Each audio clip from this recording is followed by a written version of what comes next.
Hi everyone, and welcome to The Movie House. And today we're going to talk to you about 3 movies called Jurassic Park. Jurassic Park, The Lost World, Jurassic Park 2, and Jurassic Park 3. We recently watched all 3 movies, and here are our thoughts. Okay, the reason we decided to go from A's and jump to J's is because of Sigourney Weaver, and the style and genre of Aliens was so good. What I wanted to watch next was Terminator, Ghostbusters, and Jurassic Park. And we don't have Terminator, unfortunately, so we had to go with Jurassic Park. And we watched it. We enjoyed it. Oh, yes. It was made in 1993 by Steven Spielberg. It's got a stellar cast of Sam Neill, Laura Dern, Jeff Goldblum, and many, many others. Samuel L. Jackson in a small part. What's his name? Neely Knight? Something like, Wayne Knight. Wayne Knight. From Seinfeld. Is in it. And I told him, I said, if you ask somebody a trivia question, name a movie that Samuel L. Jackson and Wayne Knight share a scene in, I bet you they can't come up with it. But the answer is Jurassic Park. Jurassic Park. And what's interesting is Michael Crichton wrote Jurassic Park, and his book was very popular before the movie came out, and I happened to read it, and it was terrifying. The book was terrifying. And the first time I watched Jurassic Park was not in the theater, but I was dog sitting, and they had it on VHS. And so I watched the entire movie behind a pillow like this, peeping over, and the movie is very scary at times, but nothing like the book.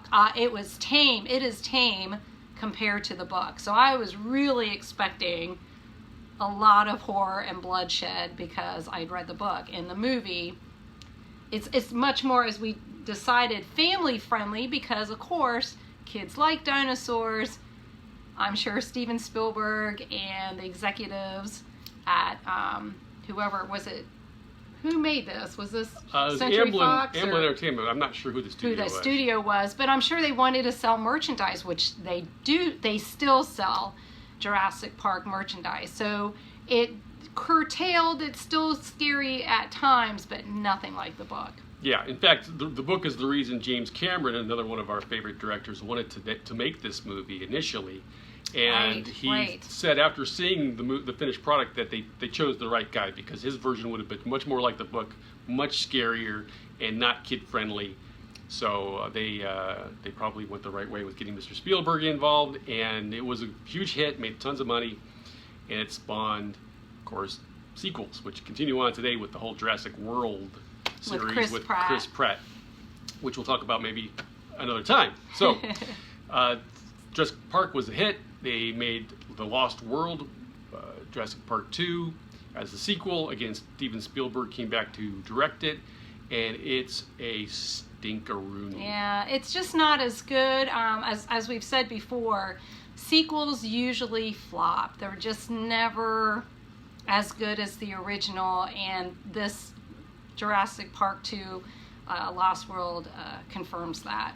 Yeah, I don't know what Spielberg was going through at the time. I know his personal life has affected a lot of his movies. He talks about Temple of Doom being affected by his divorce. And I know that while they were finishing Jurassic Park 1, he was already deep into working on Schindler's List. And he was having a hard time getting through that project. So I don't know if he made this next after Schindler's List, but it just doesn't have the Spielberg touch, the light touch. It's plotting. It doesn't make a lot of sense. It's long. It's unnecessarily long. Yeah, and the characters, it just doesn't work. No. So it's really surprising. when we were watching it, I was thinking, I got to see who directed this thing, and it turns out it was Spielberg, and I was shocked. So in our review, don't waste your time looking at that one.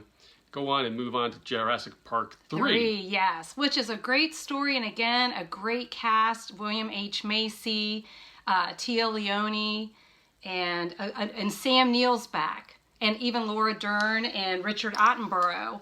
Right, because the only person who was in the sequel... Yeah, that's right. The only person who was in the sequel from the first movie was Jeff Goldblum. And Richard Attenborough. And briefly, yeah. Very briefly. And Vince Vaughn was in the sequel And so 2 Willis and what's her name? I can't remember her name.